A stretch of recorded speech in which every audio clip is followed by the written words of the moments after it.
This is the Tom Bigby Tales. I'm your host, Shannon Evans, with my co-host, Missy Lee. I write about a small town in northeast Mississippi on the Tom Bigby River and sometimes about the rest of the state. Hey, Missy.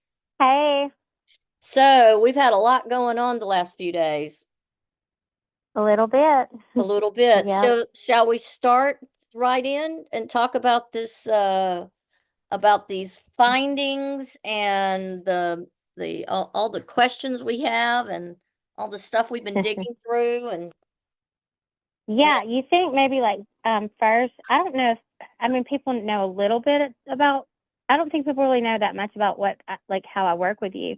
We're a team, but I like the oh, fiddle background dee stuff. dee. This is all, oh, of course this is all important. Let's hit it.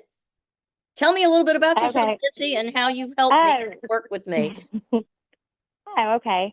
So I make the video. That's that's me.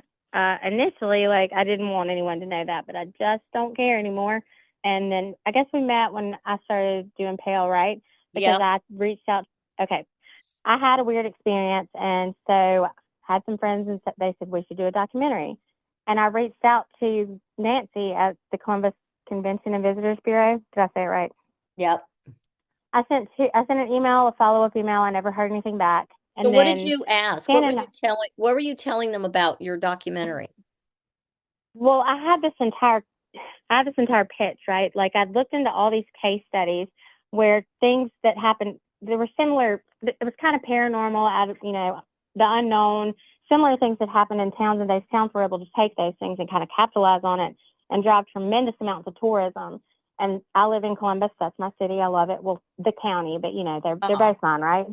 Okay. So I did a bunch of case studies and I showed what these events had done for the tourism in the town. And I wasn't asking for money. I just thought, I'm investing $35,000 of my own money, and that's a lot for a single mama. Maybe they could donate food or help with some place for these my crew members to stay, or something. But Discount she wouldn't coupon to reply. Zachary's, something. Anything, yes, anything, because I was, any help I could get, because I knew that like a documentary being shot in the town that drives tourism anyway, and then once it came out, it would be even more. And I don't think I'm wrong about that, but I kind of felt when she didn't reply, I was like, well, gosh, maybe I started questioning everything. Mm-hmm. But then I found you, and you were like, no, send it to me. And then I kind of found out a little bit more about what was going on, and the rest is history, really. Like I'm as fired up as you are. I don't understand why more people aren't pissed. But did I say a bad word? Can I say that No, word? you can say that word. I say pissed all the time. Let's talk a little bit about some of the stuff we found recently. I mean, we know that the double-decker buses that she bought for I don't know, we almost $100,000 into these buses, if not more. There's two buses. Mm-hmm. She didn't like one, so she ordered another. She left the first one out, let it rot, blah blah blah. And those buses are now both inoperative. The second bus she bought was a lemon, and she didn't do her job, she didn't have anybody do any inspection or anything. She bought it sight unseen from England, etc. ad nauseum, and she got rooked. And it on its maiden voyage, which was a wedding party that rented it, and they had to call and get rescued.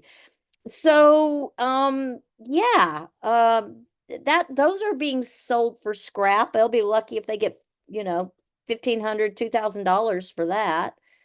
Then we Well, have we've been here before. the Elks Club building across the street is a mess.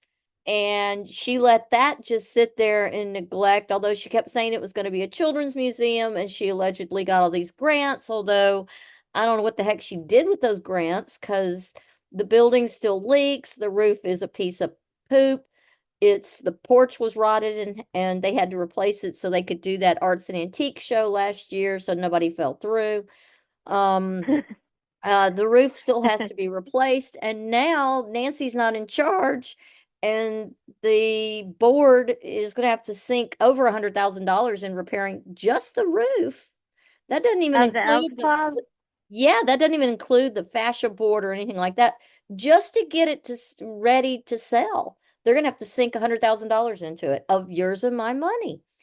And Yeah, then, I hope they sell it though, because what are we gonna do if they don't sell it? Like, well, how, they're going, this is there are just people, disastrous. I think it'll be sold, and I think whoever buys it will end up buying that land next to it. My hope is Yeah, that if they do sell it, they preserve, they guarantee that it can't be torn down or destroyed.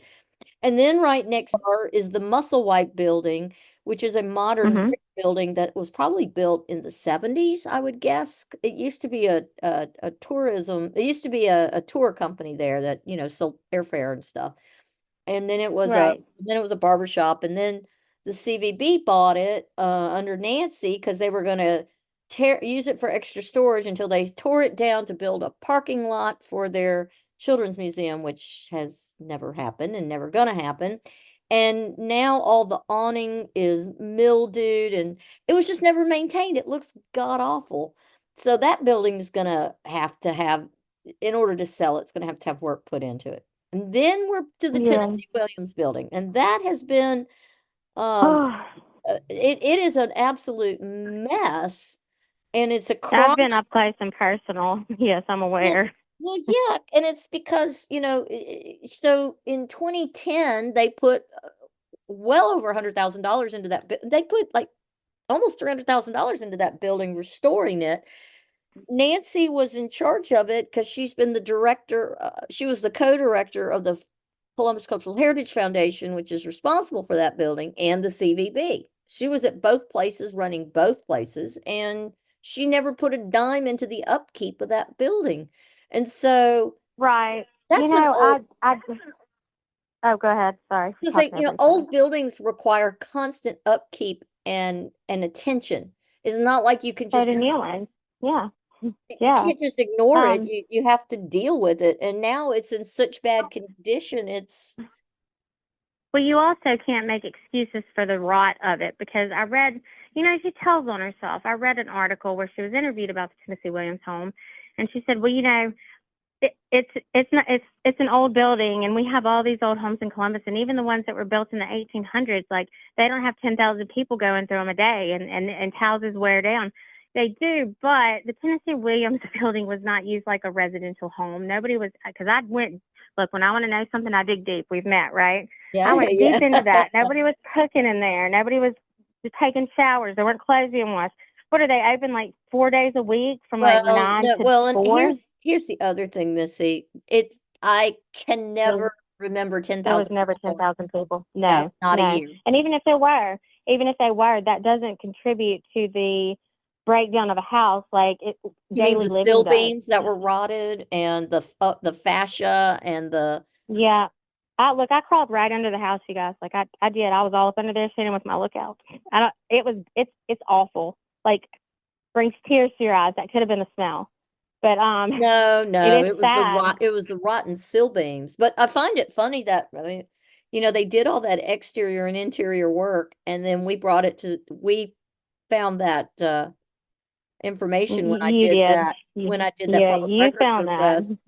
Yeah. And we got, Yeah.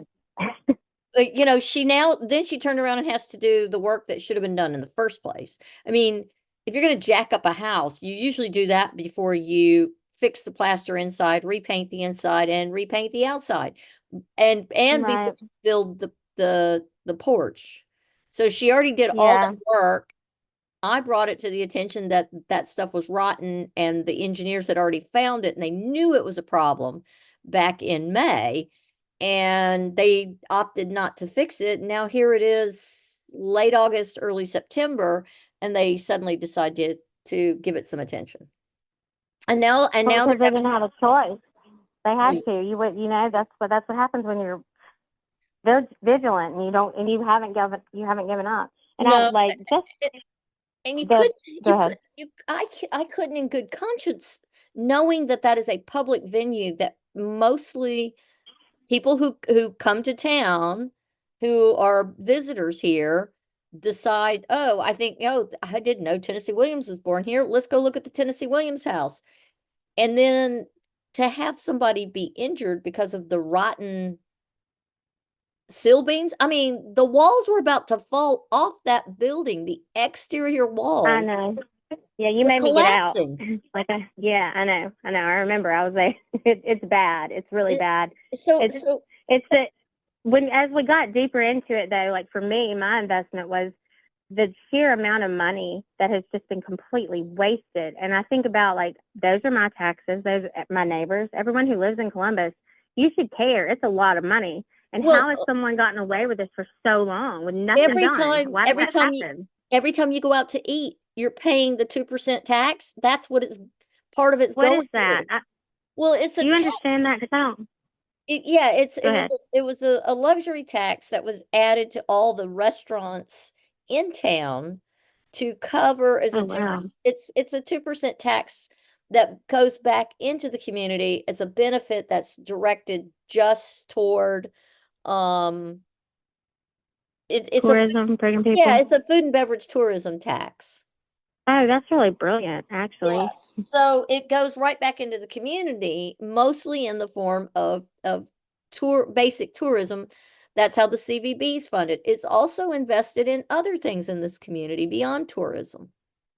Like what? I'm not really positive on the whole breakdown, but I do know that the city gets a cut of that, the board of supervisors, like soccer fields, baseball fields. Yeah, So some of that right. it goes back, it benefits lots of different groups and Recreation and yeah. yeah, So it that benefits makes the sense. whole community. So it But goes, then it's a it, reinvestment into our community. but it hasn't been going into the community. Well, not It's the been part that wasted. well, it does now at the CVB, but when Nancy Carpenter was in charge at the CVB, she was spending it foolishly. Like you and I saw, she bought Oh, this is just hundreds of yes, thousands of dollars of ads on airlines that don't even service Columbus, Columbus. And like then wasn't it United also a Airlines. bunch of money? Yeah, and a bunch of money at Mississippi State, and magically she has box seats, and that's not connected anyway. What a No, of coincidence! course not. And I No, of mean, course not. why do you advertise so locally for tourists when you're in your own town? Like, hey, come tour Columbus. Well, I live here. How does Well, that even make sense? so here's what's interesting. So people who go to the Mississippi State games, especially the out of town team, usually stays in Columbus. So those people stay at the same hotel or try to stay at the same hotel where the team's staying. That's just, a thing. So Yeah, while I understand some pieces of advertising should possibly go to those, but those people are already here. We're not bringing them here, right? right. And then at Usually, Mississippi right. State, we were investing an ungodly sum, $80,000 to advertise on the Jumbotron ads that said visit Columbus, blah blah blah. People are there at a football game. They've already got their hotel rooms. They've already got where they're going to Yeah, stay is and they're already not gonna solidified. come, they're not gonna notice that. It's not, there's no connection to football between Columbus and Mississippi State football. So There's it was really as not. if No. she just went, whoever called her and said they wanted her to buy an ad is like, she just said, hey, that's a great idea. She never had Yeah. there was no No. cohesive marketing plan or advertising plan. Right. It was, It's usually you do something to evaluate your ROI, that's your return on investment. You run campaigns, you adjust those accordingly. I didn't see where any kind of marketing like that was done no, at and there were no all. That's metrics. That's super concerning. well, No metrics. That's so no metrics. concerning. There was no metrics. There was no action on no, nothing actionable. And half the time the ads she ran had absolutely no call to action. You what? Wait, There was no what? call to action. It didn't say You're come to that is Columbus to not true. Catfish Alley or to the Catfish. Are you serious? Are No, you I'm dead serious? Like, are you serious. joking? No. Oh, And Shannon. Oh my God. so wait a minute, it gets better. I shouldn't laugh. I shouldn't No, laugh. I don't mean it's funny. it gets better. Nancy Uh, Carpenter used her house for so many ads. I It was her know. living room. It was her back porch. It was her fire pit area. It was her daughter sitting around Well, having mint what? juleps. Welcome to Columbus, home of Nancy Carpenter. Well, pretty much. I know, yeah. There was Well, a sign, I wait a think. minute. I got a whole nother one for you. You want another one? Tell me, Want to have tell a me. real good Well, good one? of course I do. Have we met? Okay. So the little booklet that you pick up at visitor centers around the state had a picture of a little girl with blonde hair with a little yellow coat and blue trousers running. And it's a And blurred for what? green behind it. That's her granddaughter. And what was the point of it? I don't know. Some It was some just a some picture. cute little white girl running across because that just represents Well, I Columbus. mean, I'm a white girl. I don't have a problem with white girls, No, white girl, my whatever. point. But was No, there like any kind you're of not. call? Yeah. So wait a minute. Am I Listen to missing this. it? Okay. Okay, The I'm gonna whole shut up. thing is it's some white child running across a green space that is a blurred background. That's all it Oh, is. It doesn't represent uh, Columbus. There's no significant building in the background. There's no significant community. It's not like a whole bunch of people at a soccer game. There's nothing that identifies Columbus. Heck, there's not even a river flowing behind it that I could even go, okay, she was trying to make it look like the Tom Bigby. There is do you have? nothing. I want to see it. Do you have it? I want to. Is it in those emails? That I have copies of. Probably. Okay. It was I at, bet. it's I think probably it. still I at the think I visitors. remember seeing it. It's probably still at the visitor center if it ever opens back up. So it could have been anywhere. So what you're saying basically is that could have been anywhere on Earth. Correct. Right? Like It is that's just okay. I any get you. blonde little child. She's precious. There's nothing wrong with it, except that it's a pixelated image because she used a photo off of her cell phone. Oh no, nobody taught Nancy about dots per inch or. I No, mean, no. I'm so glad, man. God, thank God for Frances because she knows her stuff. You know. Yep. But Oh goodness. it's like it's like saying this bland green space and this privileged little girl running across represents Columbus. And I'm like going, no, it represents Nancy.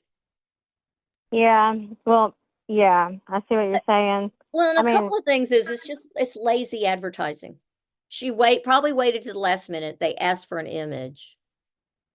Yeah. And that's the one Yeah. she That's said, oh, let's wild. send this one. I like this one. Yeah. That's wild. And that Goodness. leads us Well. to that leads us to everything's last minute. One. Mhm. Yeah. Just the Have you talked? grant. I don't know if you talked. Yeah. Have you talked about the What? Where was it? Was it the? It wasn't the credit cards. It was a budget. We saw a budget, and some things in the budget were really strange. Like, I'm not. I'm going to hold off on that one because I don't know if you talked about that. That might be a. Yeah. Let's move on from that. I'll talk to you. I'll ask you later. Well, I guess we could cut Well, this, right? I tell you No. what, Go ahead. I tell you what, let's talk around this because Okay. this is huge. This is a big conflict of interest. So, Okay. okay, so let's talk about the whole conflict of interest between Nancy working for the Columbus Visitors Bureau at the end of her employment there and the Columbus Cultural Heritage Foundation. Okay, yeah. So she was working 2 full-time positions for 2 different companies in the same office space, using the same office supplies during the same hours every day. Except when Yeah. in October of 2023, well, actually September was when they gave it to her. She was given a new contract for 6 months. And the new contract said that her full-time position was with the CVB. And when she was with the CVB in those hours of 8 to 5, in her position as the director and the director of the CVB, that her job was devoted to the CVB, and her employees worked for the CVB. They did not work for the foundation, so they could not do foundation work. They could not be tasked with it because she had a bad habit of having them do that work. She could not use her office computer, her office photocopier, her office, any of those things to conduct foundation work. And her foundation job was part-time, by the way. Okay. And it Big still deal. is. It It's is not still a conflict of yeah, interest. It is still a conflict of interest. However, she was not to conduct any CVB business during, not to conduct any Cultural Heritage Foundation business on CVB time or dollars. Now, that leads us to the grant that she got last minute with the with MDAH for the it's called the Community Heritage Preservation Grant. And there was a requirement that the program coordinator, which is the president of the foundation, because this was a foundation grant, remember, they were the ones who applied, that one of those, that Brenda Willis had to go, because she was going to be managing the contracts and all that good stuff, that she had to go to this mandatory workshop in February of 2024. And it was an all-day workshop. Now, I believe that was a Friday. I'm pretty sure. So that's a working day, right? Isn't that a work day? Monday through Yeah. Friday? Okay. So Yeah. I'm looking at the form that they sent in. And it says, who was going? Brenda Willis, president of the Columbus Cultural Heritage Foundation. Nancy Carpenter, CEO of the Columbus Cultural Heritage Foundation, and Rissa Lawrence, board member of the Columbus Visitors Bureau. Now, are you seeing an issue with this? Yes, because she shouldn't be attended. Well, that's a conflict of interest too. Like, conflicts of interest are pretty serious. I don't know if people realize, like, it's a big deal. There are systems in place to prevent things like that. So things like what are happening right now won't happen. And it's like, it's just completely overlooked, and nobody minds the rules. Well, wait a minute. It That's gets wild. better. You want to know the better part about it? You know, I'm going to say yes. Tell me. Okay. Brenda, Okay. Nancy, and Rissa happily go down there. And by the way, Brenda and Rissa both wanted the blackened chicken sandwich, and Nancy got the Club Basil pesto sandwich. That's how much we know. This came from a public records request. This was in that 666-page stack of documents I got. Well, yeah, I know. We've been round and round with some documents. What is the relevance of saying what they ate? Was that not very expensive? Was it like, we're not ordering lab? I don't No, it understand means that. that just shows me that there was a commitment. Somebody ordered a lunch. That means a lunch was ordered and there was a commitment that they were going to be there. Let's get to the juiciest part of that. Now we know that they were serious about going because they ordered their box lunch. Then I lost you, Missy. No, you didn't. No, you didn't. Oh, okay. It just dinged. I thought I lost you.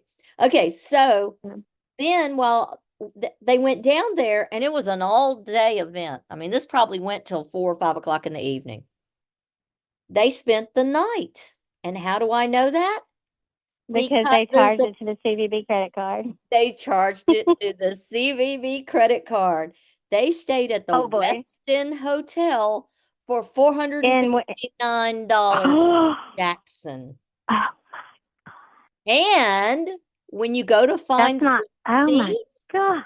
When you look at I wanted to know the receipt, and it says it's a lost receipt. But you know what the magical thing about that is? When there's a lost receipt, you can go to the Westin and you can talk to their accountant. Oh, do they find, is it I once was lost and now I'm found type thing? Amazing Grace? Do they have it? There's a lot of Amazing Grace going on with Nancy Carpenter. Goodness. I talked to a good friend the other day who said, I don't know why she's holding on. I don't know why she doesn't just go home. And then said, probably because I didn't say this, but the friend said this, probably because she's trying to cover her tracks. Absolutely. I think so too. That is spot on. But I mean, it's not working. It's not working. Well, here's the thing.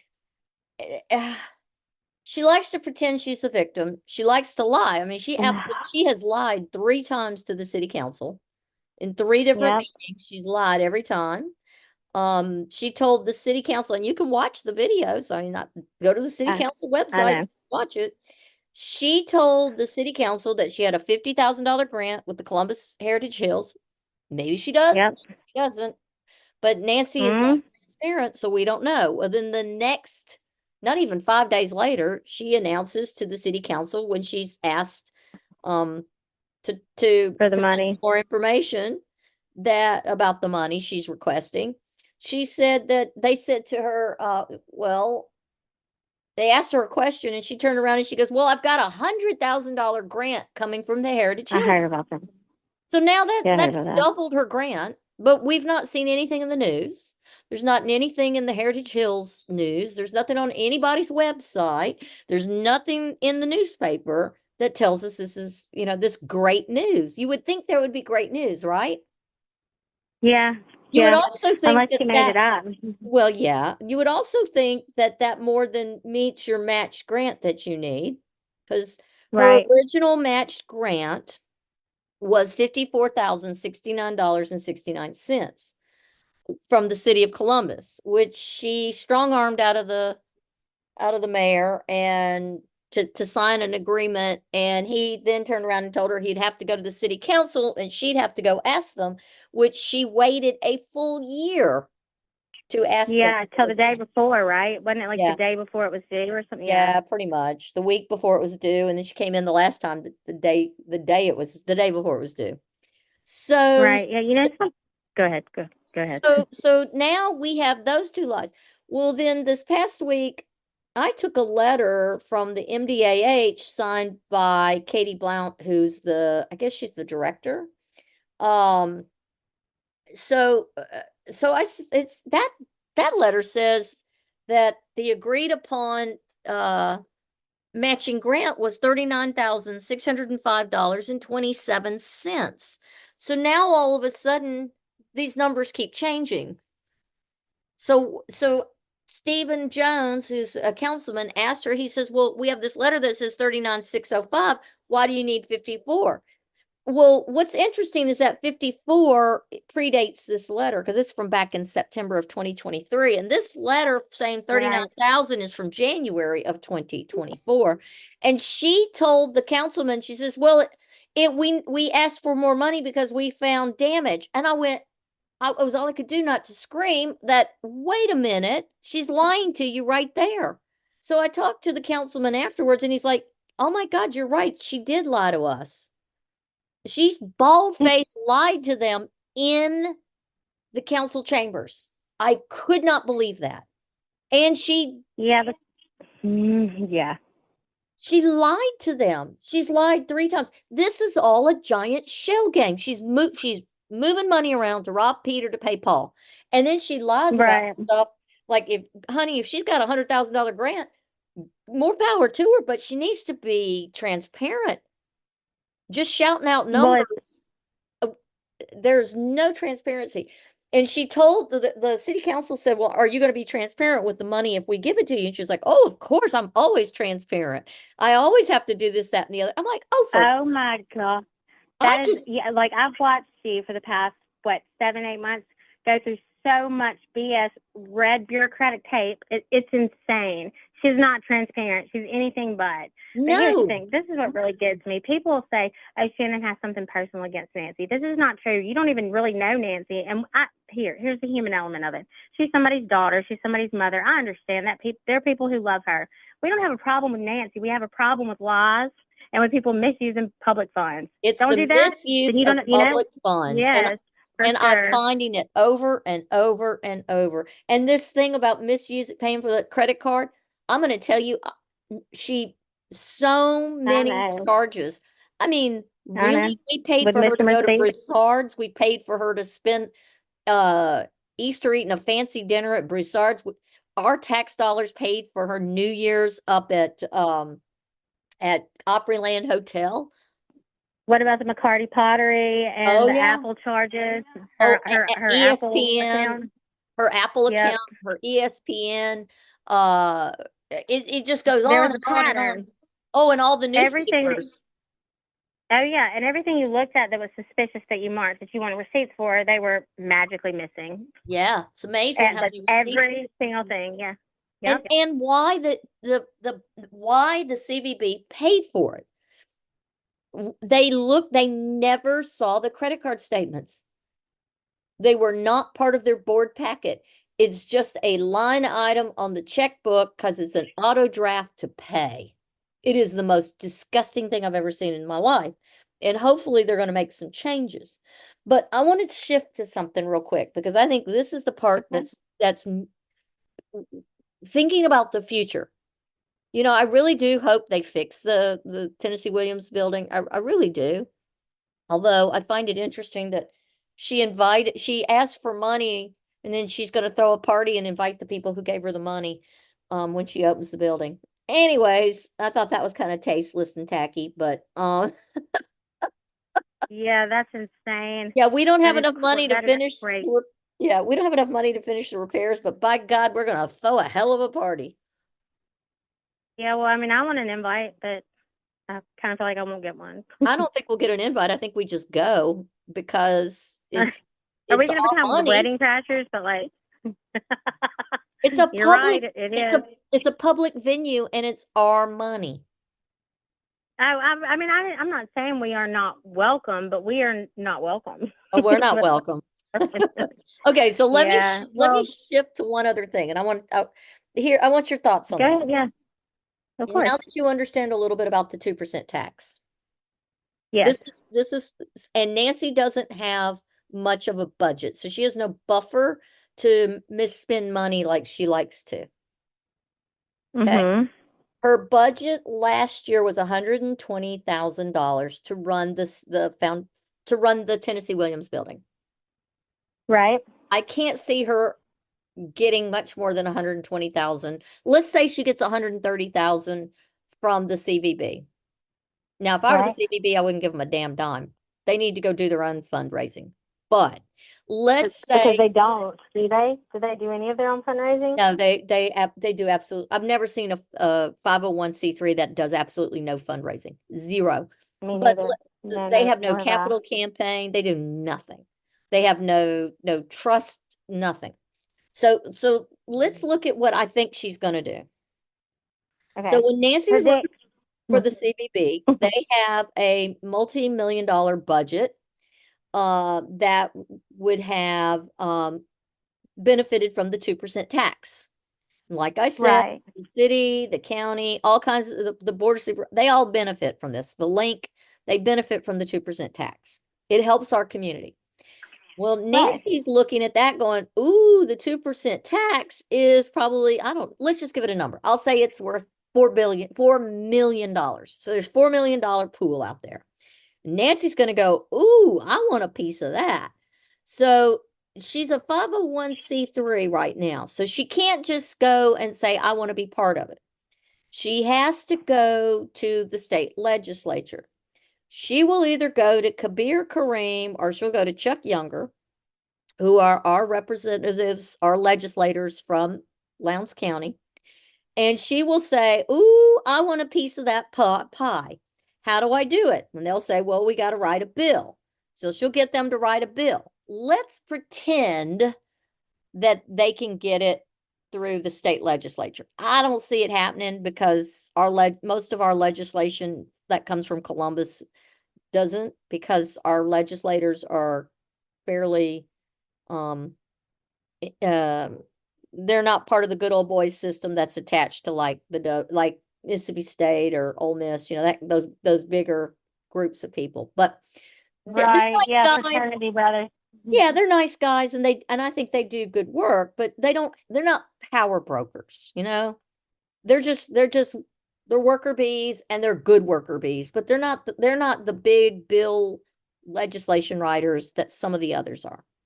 So let's Right. see, but let's say for the sake of argument, they write a bill and it's attached to something else that's popular and it gets through. And it says it's okay for the foundation we think it's okay that they should be included in some of the 2% tax recipient. So Right. then that doesn't mean she gets it. Then it comes back and the people who do the decision making are the link, the board of supervisors, and the city council. I think that's correct. And Yeah. she has to get Hard to them, know. she has to get them to support giving her a piece of the pie that they are currently getting. Now, the city gets a really small piece of the pie, very small. Right. County gets Right. a little bit more. This so who who's going to want to give up their piece of the pie because she's going to want $500,000. I guarantee you she's not going to settle for less than 500,000. Now, what's the problem with that? One, that means somebody else has to give up a piece of their pie, which I don't see That them. is and that is such an impressive sense of entitlement. Well, let's go further. It's a nonprofit. No other nonprofit benefits from the 2% tax directly. They don't have a direct piece of it. Now, they do benefit. Let's say the city of Columbus gives the Arts Council, $10,000, and it comes from that 2% grant pool. They're benefiting, but they're not benefiting directly. They're not making any of the decisions, right? Of how much of that money. Right. Well, here's the other thing that's interesting. What does the Tennessee Williams, what do they do? Tell me what they do. I can't. It sits there. I'm not a fan of the color palette, but I guess it takes some good pictures in sunset. Shannon, I don't know. I couldn't They tell you. open the door and hand out pamphlets to visitors who come to our town. Yeah, I would have just stuck with I don't know, because that's like they do not do would do that. correct, but Yeah. it is a visitor center. It is nothing more. They do not host any events. They do not have any events like related to Tennessee Williams. They used to help with the pilgrimage, but the homeowners were so disenfranchised by Carpenter's bookkeeping, and they split ways. So as they should have. they used to manage the buses, but the buses are going to the trash. Yep, same old story. History of history. We've been here before. They do not host anything. They aren't involved with the Tennessee Williams plays. The Tennessee Williams Society organization, they have nothing to do with that building because she was less than supportive, shall we say, of their endeavors to commemorate Tennessee Williams or have anything to do with that. She doesn't do anything there but open the doors and have tourists walk through and use the loo that's on the back porch and pick up some maps of Columbus and things to see and do in the area. It's no different. Yeah. It's no different than one of those visitor centers on the highway when you go to Jackson. Yeah. Yeah. Gosh, that's insane to me.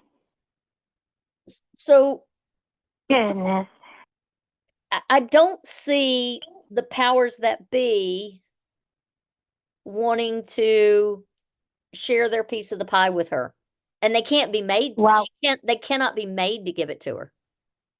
Well, why would anybody want to? Like, if you handle your portion responsibly and someone else is being very irresponsible and living a lavish life, we've got people out here on these streets, like, barely making it. City workers, for one. Like, it's a joke to give them $15 an hour. I know it's an improvement, but they should make far more than that. More than when you have some lady who's living it up, earning two incomes, working basically the same position for the same hours, even if one is part-time, I don't care. That's conflict of interest.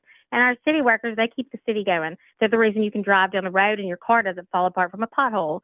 And they make what? I'm like sorry. $12.75 an hour is less than $13 an hour. I think we should pay Nancy that, or at least maybe just for a week make her work a city worker job. Well, I just think she needs to get out of anything that has to do with managing public funds because she likes to misuse them. She should never be allowed to do that again. Absolutely, that should be outlawed for her. She's clearly, it is sickening how in your face it is that she's been doing this. And who says something? Not anybody that works there. Well, I know of one man who who spoke up, but what happened to him? Well, happened to him? I know of a couple of board members that have tried and they got shot down. And one got booted. You know, it's just Two of them I ridiculous. know got booted. Oh, really? I just know Yeah. of one, but I Yeah. haven't been here as long as you. But what's Yeah. really interesting is she's now at she's now with the 501c3 as opposed to the CVB. The CVB is a government entity. This is a completely private entity. They are not transparent, nor do they have to be. The only thing they have to be transparent about are their taxes. And the last taxes that I can find that are public, and I've asked about this, are from 2021. It does not appear that they have posted the rest of them with the state site as one is supposed to. I guess they're behind on that. So they were posted in 2022 for 2021. I'm not sure. I'm not an expert on that. But I know that I've not seen any taxes that indicate anything after year 2021. Their books are not open. You cannot do a public records request because they're not a public entity. And even though you ask, they refuse to show you anything. Their board is non-responsive. You can email them, you can do whatever. They never respond to a question or a concern. And it's really hard to find out who the board members are. The only ones I know of are Sonic Johnson, who's their treasurer. Brenda Willis is their president. I know that Talia Carter she's a local realtor. I know she's on their board, and Martha Jo Mims. But other than that, there must be somebody else, but I just don't know who it is. I really don't. And so it's the fact that there's absolutely there's no reason for them to even be in existence if they're not going to take care of that building long term. They haven't taken care of that building long term. They selected a director who has a published history of misuse of public funds and now has unfettered access to their funds, limited though they are, thank goodness. But now she's in charge of all these grants, allegedly, and the grants all have responsibilities attached to them. So if she doesn't follow through or meet deadlines, they could be on the hook for the $308,000 worth of work that Nancy quoted at the city council meeting. So who's going to pay? I mean, I feel like, you know, we've been paying the people the Columbus community, Lowndes County, we've been paying. It's not our turn anymore. No, but then who cleans it up? I know what you're saying. Yeah. You know, who's going to pay Morrow, the architect? The architect, yeah. Who's going to pay Joe? I can't remember his name. The guy who's doing the contract work. And he's got to be out significant amounts. Who's going to pay the guys who came in, who are the house specialists, to jack up the building? Who's going to, who's going to pay all this? If she screws up, if you've gone through, go ahead. If she screws up and doesn't, the MDAH could pull their funds and say, you know what, you didn't meet the terms of the contract. I don't think it's a matter of if she screws up. She has screwed up. Screwed up. There's no question. I still want to know it's just, where's that other 100,000 that she's bragging about? Well, I mean, I'll tell you where it is. It has yet to manifest because it was pulled from her imagination. And that is a good start, Nancy, but it's not always guaranteed. I know from experience. So I don't know. And maybe, I could be wrong about that. But if I got $100,000 grant, I would be screaming it from the rooftops. I got a $5,000 grant one time, and I wouldn't shut up about it for a month. Okay, so but whatever. Just sipping my tea with Kermit. Yeah, I don't know what else to say about that. It's the insanity of it that is just it. Yeah, and I really wish people more. I watched the podcast go up, and there are a lot of downloads. And I understand why a lot of people won't speak up out loud. I do, because their jobs are on the line. That, I get that. But I mean, come on, we've got to start saying something. People have to. I can't tell anybody else what to do, but I really commend you. I admire you for what you've done, because, oh man, Shannon, you have worked. I mean, really, you have worked so hard on this. I've never seen anything quite like it. It makes me feel like I'm losing at life sometimes, because by the time you call me in the morning, you've done like 10 things, kicked ass at pickleball, and I'm like dragging my butt inside from getting my kid on the bus and cheering that he's going to be gone for the next 6 hours. Yeah, but yeah, good for you though. It's the fact that this is all our money.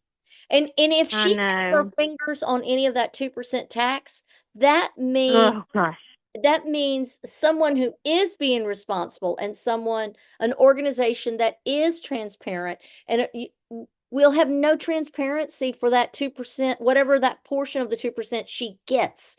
You will never see where it's spent. You will never know how many Gucci handbags she buys, or how many trips she takes to Opryland. I know, and that just kills me, because the story behind Pale, the documentary where we shot some of it, but then we ran out of money. We couldn't finish. We're going to finish it, but I had no idea that I could get help like that. I didn't know that was available. I didn't even know. And the amount of people that would have drawn, just because I know the subject, and I know that it's growing in interest. It just, like, I cried hard one night when I realized, like, oh my goodness, like, I put in this much of my money because I live in Columbus, and this is my city, and this is where it happened. Well, kind of like Steen's area, and then it's still where we live. It's Lowndes County. But I love my city so much. Like, I wanted that for the city, and I didn't even know I could get help with that. And just to not get an answer, like, I thought my idea wasn't good, and that's why I didn't get an answer. And when I found out, like, actually, it's not a bad idea, Missy. It was actually pretty brilliant. You said so, Shannon. Shannon said it was brilliant, and I believe you. So it just is. And how many other people like me have reached out just asking for a gift certificate for a crewman? That really, because I didn't have any idea I could get help financially. I really wasn't asking for it, but how many other people just like me have reached out and been ignored? Well, I mean, if she had even just said, hey, we don't have any money. Let's say she didn't have any money. We don't have any money to give. Money, though. So we don't have any money to give, but I'm going to call up to my friend who has sweet peppers, and I'm going to ask them that when you buy sandwiches for your crew, you get a 5% discount. Whatever. That would help me so much. And then it would have shown that she cared about the outcome of a project that had the potential to bring benefit to this community. Yeah. But she doesn't care. It didn't benefit her. If it didn't benefit her or her friends or her status with her friends, it wasn't worth her time, and it wasn't her idea. Well, I mean, it was about a monster, to be fair, and maybe it didn't benefit her because it was about her in some strange way. In a strange way. I'm still working on that theory. I'm not pulling out the tax and the red yarn yet, but yeah. Well, but, no, that was ugly. I didn't mean that. Well, Kinda no, did. but it's the whole idea of it's like no, it's like all the money, millions of dollars she has wasted over the last, let's just say over the last 10 years, millions of dollars wasted. So every one of these buildings that she has been part of, the Elks Club, the Tennessee Williams building, the Musselwhite building, all of those are representative of the rot she has brought to existence. Those were beautiful buildings, and they could have been iconic buildings for this town. And instead, she let them rot. She let them languish. She ignored them. She had every opportunity in the world, but because she's incompetent and she's selfish, she let them rot. And we as a community are just as guilty for not holding her accountable. So Yes. that's why I'm doing what I do. Someone has to hold the person or the organization that is responsible for all of that devastation at right when you come into our town. Both sides of the street look like crap. It's embarrassing. It makes our whole town, our whole downtown look uncared for, untended. It is just an embarrassment. Yeah. And Yeah. that's Go ahead. malfeasance.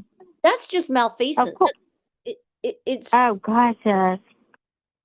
I mean, holding people in positions of power accountable is exhausting. Honestly, you've got institutional protections. They have access to resources that you know the everyday person doesn't. Then there's the power dynamics, and the people on the inside fear the repercussions of doing that. And then you've got public perception and manipulation, like when she lies at those city council meetings, and the complexity of accountability mechanisms is a mess. Constant corruption, collusion. I get disheartened some days, but well, I'm not done and that's what. fighting. Oh, I know you're not. You keep me going. You're the reason Well, I keep going because I'm just like, well, there are yeah. some days where I'm just like, why do people keep giving her money? Can't they see? Well, Well, it's people like are that. tired. It's public it's public apathy. People are tired as hell. They're having to work their butts off just to make like a portion of what she steals. Yeah, well, You and know? the other thing is government officials are holding their nose and giving her the money because no one wants to take those buildings and fix them after the messes she's made. And one of the comments I've gotten is no one knows what kind of backdoor deals she's made and where money is owed. We don't want to get in the middle of that mess until it's cleaned up. Well, who's going to clean it up? You just expect because They I'm going to think say she this. is, but she's incompetent. No, the hell she's not. She made the. You can't. What's that quote? You can't fix a problem with the same consciousness that created it. I probably Correct. butchered that. Like, but I mean, if somebody messed something up, she hasn't changed. She's not going to clean anything up at all. And I'm with whoever the guy, the friend that said, you know, she just needs to go home. I don't think so though. I would like to see her held accountable to the extreme. I don't even know her. You know, if she had to go to jail for something, I'd put money on her commissary just to be a good person because I don't hate her for any other reason. I don't hate anybody, but I just like the way that she is misrepresented and taken so much from the town we live in. I mean, when I think of all the things that could have been in Columbus, if this woman had just done her job, not even good job, just done the job, period, I get choked up. I need to stop. Well, I'm getting heated. and my thing is I don't care what she does in her personal life. I do not care how she spends her personal money. I don't care how she spends her children or her grandchildren's money. That's none of my business. But what she's doing with public money is Yeah, my business and your business and every other person in this community because it's our right. tax dollars. And then add to it, she got her hands on ARPA funds, which is what the city just gave her. Now, that's not just our money, that's anybody who lives in the country. They have a right to know how that money's spent because it's ARPA money. That's federal money. That's not Right. state and Yeah. that's not local. Yeah, that's true. So It's just I'm sitting here pouring sweat, Shannon. It's a good thing I'm not on video. I'm still here. I heard the beep that time too. That may be my alarm. I was supposed to leave like 15 minutes ago. yeah, well, Sorry, Dad. all right. So let me close up. I want to thank y'all for Okay. coming. I want to thank you especially for joining me and having this chat. And I know we Oh, talk over me? each other all the time, but I want to Oh. I want to thank our guests for coming to the Tom Digby Tales. Until next time.